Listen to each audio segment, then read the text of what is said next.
everybody, this is Meenu Arora and welcome to my channel Sure Success। आज मैं आपके लिए एक इम्पोर्टेंट टॉपिक लेकर आई हूँ। प्रायद्वीपीय पठार यानी पेनिनसुलर प्लेट्यूज का टॉपिक है।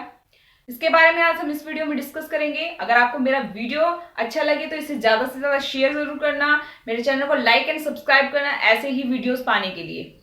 चलो तो डिस्कस कर लेते हैं प्रायद्वीपीय पठार यानी पेनिनसुलर प्लेट्यूज के बारे में। क्या होता है प्रायद्वीपीय पठार? प्रायद्वीपीय पठार जो है वो टू वर्ड से मिलकर बना है, प्रायद्वीप और पठार।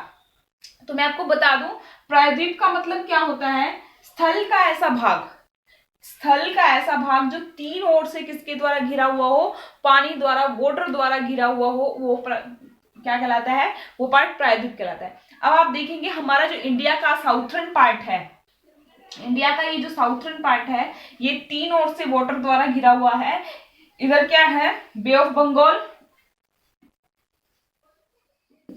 यानी बंगाल की खाड़ी, इधर अरेबियन सी, और नीचे क्या है? इंडियन ओशियन,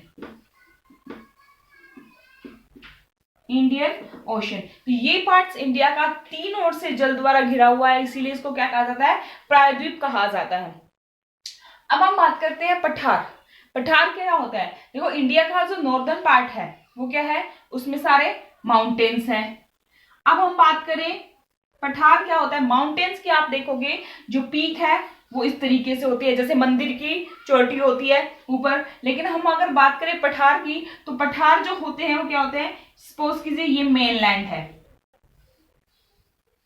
ये मेनलैंड है, और इसके ऊपर इस तरह से कोई ऊपर उठा हुआ पार्ट, यानी पठार क्या होते हैं? पठार टेबल लैंड होते हैं, मेज की आकृति के होते हैं। टेबल लैंड यानी जमीन से ऊपर उठे हुए होते हैं, लेकिन ऊपर से कैसे होते हैं? समतल होते हैं, माउंटेन की तरह इस तरह से इनकी चोटी नहीं होती, टेबल लैंड होते हैं। उनको क्या बोला जाता है? पठार कहा जाता है।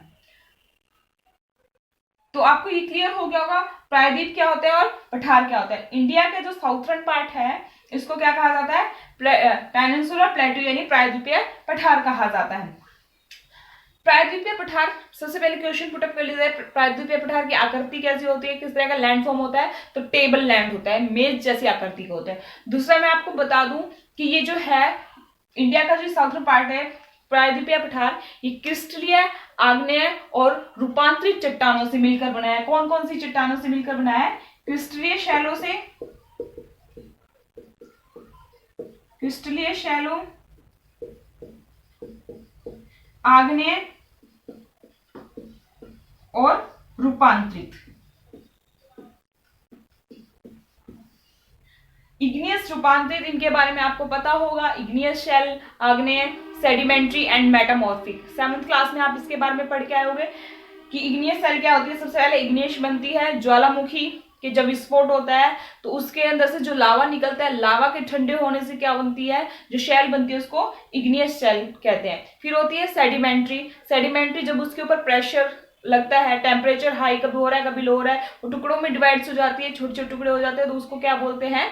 सेडिमेंट्री रॉक्स बोलते हैं। और फिर थर्ड पे कौन सी बनती है? मेटामॉर्फिक रॉक्स बनती है। ये आप 7th क्लास में ऑलरेडी पढ़ चुके हैं। अब बात आती है कि जो इंडिया का ये साउथर्न पार्ट है, ये एक प्राचीनतम भाग है, गोंडवाना लैंड का पार्ट है। ये किसका पार्ट है? गोंडवाना लैंड का। गोंडवाना लैंड मैंने इसका आपको पिछली लास्ट वीडियो में भी बताया था। गोंडवाना लैंड क्या था? कभी जो पूरे कॉन्टिनेंट्स थे, जो 7 कॉन्टिनेंट थे, लैंड पार्ट कभी एक ही था, अलग अलग डिवाइड नहीं था। तो पूरे लैंड पार्ट को, जी पूरा लैंड पार्ट है सपोज की, और लैंड पार्ट को क्या कहा जाता था? पेंजिया कहा जाता था। और पेंजिया ये भी north and south two parts में डिवाइड था। नॉर्दर्न पार्ट क्या कहलाता था? अंगारा लैंड, और साउथर्न पार्ट क्या कहलाता था? Gondwana land, Gondwana land. Gondwana land के टूटने से और अफवाह की वजह से क्या हमारा है, ये जो इंडिया का पार्ट है साउथर्न पार्ट ये बना है, जिसको हम किस नाम से जानते हैं? पेनिनसुलर प्लेट्यूज के नाम से जाना जाता है। अब जो हम बात करें पेनिनसुलर प्लेट्यू यानी कि प्रायद्वीपीय पठार है, इसको मुख्य दो भागों में बांटा गया है, या फिर हम ये कह सकते हैं कि ये दो पार्ट से मिलकर बना है, जिसको हम बात करें सेंट्रल हाईलैंड, और दूसरा बोला जाता है डेक्कन प्लेट्यूज यानी मध्य उच्च भूमि मध्य उच्च भूमि, सेंट्रल हाईलैंड और डेक्कन प्लेट्यूज। दक्कन प्लेट्यू यानी दक्कन पठार। इसको दो पार्ट्स में डिवाइड किया गया, या ये कह लें कि दो पार्ट से मिलकर बना है। आप देख रहे हैं इंडिया के मैप के अंदर मैंने शो किया हुआ है, ये क्या है, कौन सी लाइन है इंडिया के जो बीच में से गुजरती है, उसको क्या बोलते हैं, ट्रॉपिक ऑफ कैंसर यानी कर्क रेखा। ट्रॉपिक ऑफ कैंसर यानी कर्क रेखा। अब आप देखेंगे यहां पर आपको मैप में, जब आप देखना मैप में, यहां पर आपको श्रेणियां मिलेंगी, विंध्य और नीचे उसके सतपुड़ा। विंध्य जो श्रेणी है और उसके नीचे है सतपुड़ा। विंध्य श्रेणी से इसके बीच में आपको मिलेगी रिवर नर्मदा। कौन सी रिवर है ये, नर्मदा रिवर। नर्मदा रिवर यानी विंध्य से ऊपर का जो पार्ट है वो क्या कहलाता है, वो सेंट्रल हाईलैंड। वो सेंट्रल हाईलैंड कहलाता है,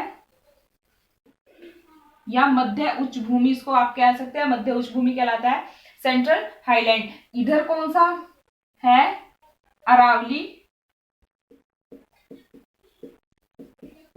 अरावली का पठार है। यहां आप देखेंगे मध्य प्रदेश के अंदर जो है वो मालवा का पठार है। यहां आप देखेंगे छोटा नागपुर का पठार है,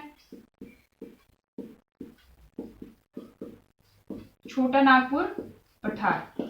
तो ये सारा पार्ट जो है, ये सारा पार्ट किसके अंदर आता है, सेंट्रल हाईलैंड के अंदर आता है। इसको साउथ में तो कौन सा, विंध्य। सेंट्रल हाईलैंड की हम बात करें, साउथ में इसकी बाउंड्री विंध्य से बनती है। अगर हम बात करें इस पश्चिम में, तो पश्चिम में अरावली इसकी बाउंड्री बनाता है। और अगर हम बात करें ईस्ट की यानी पूर्व की बात करें, तो पूर्व में छोटा नागपुर पठार तक इसकी बाउंड्री फैली हुई है। अब इसमें कौन कौन सी रिवर है, रिवर्स की बात करें तो यहां से देखो यमुना रिवर निकलती है, और यमुना की जो यहां से चंबल, चंबल रिवर इसमें आती है। इधर से आती केन, सो केन नहीं है, चंबल, सोन और बेतवा, ये तीन रिवर है, चंबल, सोन और बेतवा रिवर जो है इसमें कहां से, नॉर्थ से आती हैं। और हम बात करें केन रिवर के बारे में, तो केन रिवर जो है साउथ ईस्ट से नॉर्थ वेस्ट की तरफ बहती हुई इस एरिया में जाती है। होप आपको ये पार्ट क्लियर हो गया होगा सेंट्रल हाईलैंड का, कि प्रायद्वीपीय पठार क्या है। प्रायद्वीपीय पठार को दो भागों में बांटा गया है, कौन कौन से, सेंट्रल हाईलैंड यानी मध्य उच्च भूमि और दक्कन का पठार जो है। नेक्स्ट वीडियो में हम दक्कन का पठार के बारे में बात करेंगे। अगर आपको मेरा वीडियो पसंद आया है तो वीडियो को ज्यादा से ज्यादा शेयर कीजिए, लाइक कीजिए एंड सब्सक्राइब।